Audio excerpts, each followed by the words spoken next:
நான் இப்போ காளான் கிரேவி செய்ய போகிறேன். அதுக்கு தேவையானது என்னென்னா 4 வெங்காயம் அரிஞ்சு வச்சுருக்கேன், 3 தக்காளி அரிஞ்சு வச்சுருக்கேன், காளான் க்ளீன் பண்ணி ரெடி பண்ணி வச்சுருக்கிறோம். 2 பட்டை 2 ஏலக்காய், பட்டை ஏலக்காய் போட்டிருக்கேன். இப்போ கொஞ்சமாக ஜீரகம் போட்டுக்கலாம். பொரிஞ்சிட்டு இப்போ வெங்காயம் போட்டுக்கலாம்.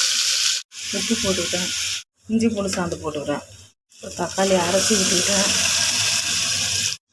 கரம் மசாலா, தனியாத்தூள், மிளகுத்தூள், சீரகத்தூள், மிளகாத்தூள் 2 ஸ்பூனு எல்லாம் ஒரு ஸ்பூன் போட்டுவிட்டேன் எல்லாத்துலேயுமே நான். இப்போ வந்து காளான் போட்டுக்கலாம். காளான் ஒரு 5 நிமிஷம் மூடி போட்டோன்னா இந்த அளவுக்கு தண்ணி வந்துச்சு. அவ்வளோ தண்ணி வந்துருக்கு. நமக்கு எவ்வளோ தேவையான தண்ணி கிரேவி ஊற்றணுமோ அதை ஊற்றி நமக்கு எந்த அளவுக்கு கிரேவி தேவையான அந்த அளவுக்கு தண்ணி ஊற்றிக்கலாம். நல்லா கலர்ஃபுல்லாக அழகாக இருக்குது. நீங்கள் என்ன செய்து பாருங்கள். அது கொத்தமல்லி போட்டிருக்கேன். செய்து பார்த்துட்டு லைக் பண்ணுங்கள், ஷேர் பண்ணுங்கள், கமெண்ட் பண்ணுங்கள், சப்ஸ்கிரைப். கொஞ்சமாக கஸ்தூரி மேத்தி போட்டுக்கிறேன்.